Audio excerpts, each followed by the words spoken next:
Bonjour à tous, c'est Roméo Cournal, le coach intuitif, et nous marchons ensemble sur le chemin qui mène à soi. Aujourd'hui, pourquoi l'estime de soi ne fonctionne pas? Alors, comme vous m'avez dit que vous aimez bien les titres, pourquoi telle chose ne fonctionne pas, je me suis dit, tiens, on va faire ça. Au départ, c'était censé s'appeler estime de soi et marque d'attention. Non, au départ, c'était censé s'appeler estime de soi et traumatisme positif. Pourquoi? Je regardais récemment, je revoyais récemment la vidéo des amis de Et tout le monde s'en fout. Alors, si vous n'êtes pas abonné à la chaîne Et tout le monde s'en fout, je ne sais pas sur quelle planète vous vivez, mais vous avez quand même le temps de faire pause, aller vous abonner et revenir, ok? Pour une fois, il y a des choses sympas à voir sur Internet, sur YouTube. Ouais, parce que bon, il y a aussi Roméo qu'on a le coach intuitif, mais il n'y a pas que moi, il y a les amis de Tout le monde s'en fout.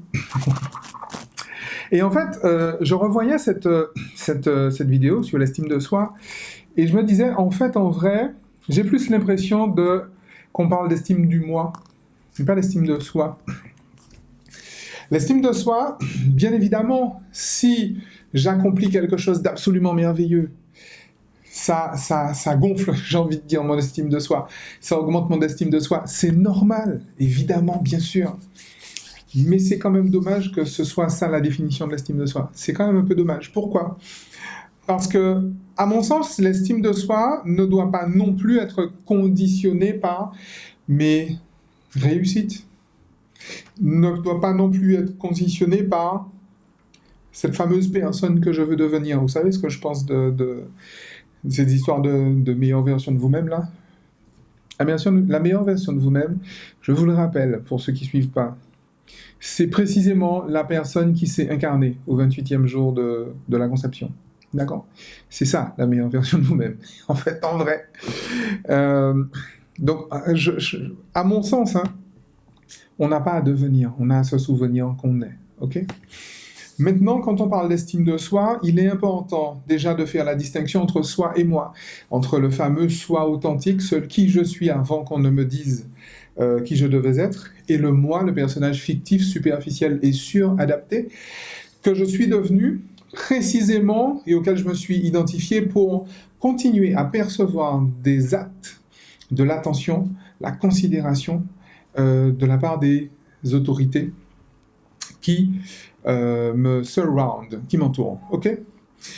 Je vous ai dit, cette vidéo était censée s'appeler estime de soi et traumatisme positif.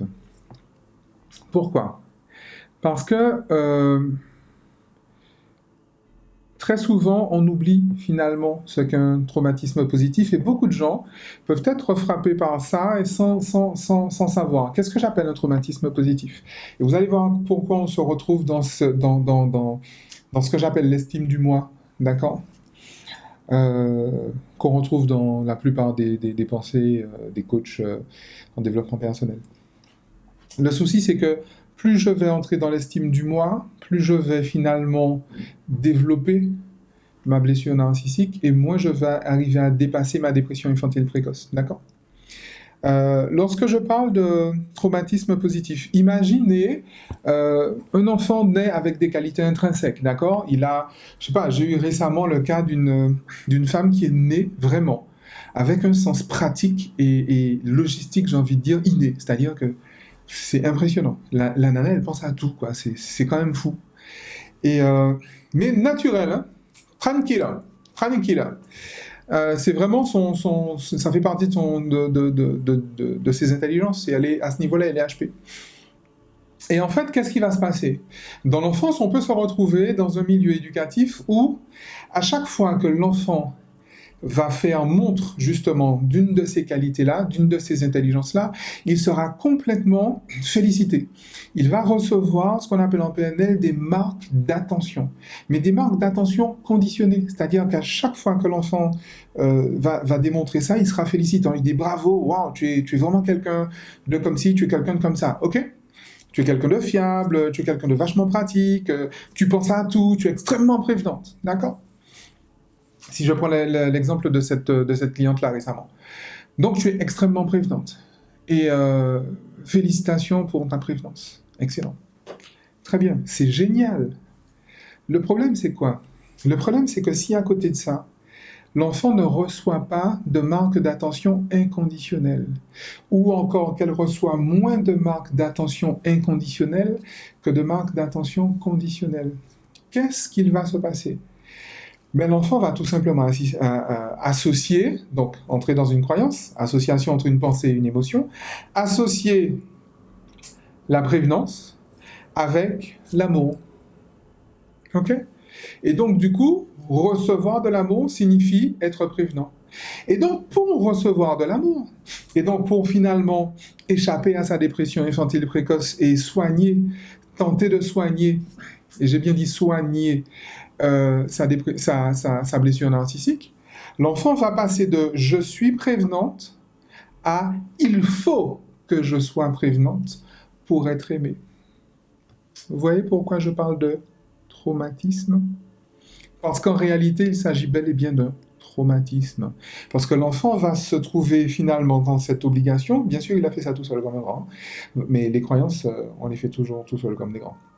Va se trouver dans l'obligation, en fait, et dans cette peur de ne pas penser à tout.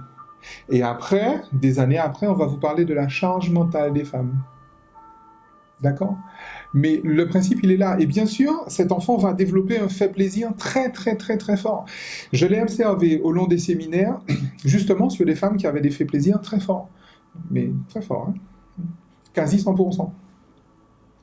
Parce que justement, la croyance, c'est ça. Je dois faire plaisir à l'autre pour être aimé. Et donc, du coup, ces personnes vont confondre l'adhésion, vont confondre l'approbation et l'amour. Si l'autre n'est pas d'accord avec moi, c'est qu'il ne m'aime pas.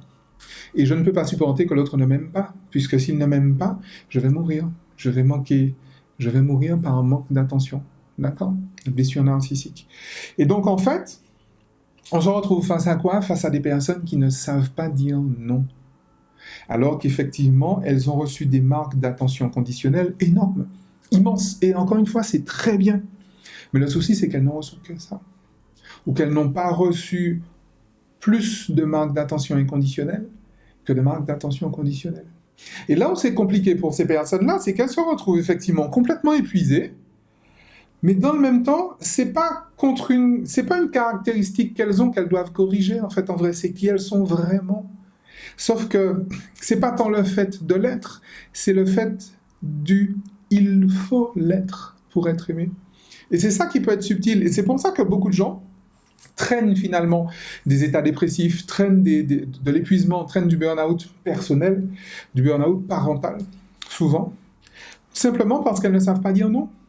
Et encore une fois, souvenez-vous des vidéos précédentes, le fait d'aller voir un thérapeute, d'aller voir un coach qui va m'apprendre la technique pour dire non, ça ne m'aidera pas du tout.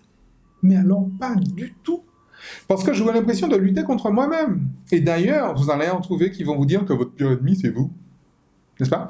Mais en fait, en vrai, alors pour l'estime de soi, c'est pas trop génial de se dire que son meilleur ennemi, c'est soi. Bon, pourquoi pas? Mais en fait, c'est là où justement c'est pernicieux et des personnes se retrouvent bloquées dans des raisonnements. Parce qu'encore une fois, on a fait passer le raisonnement avant de traiter le limbique. Je vous rappelle que le cerveau ne peut raisonner que dans le cadre strict de son champ de croyance, pour une raison bien simple.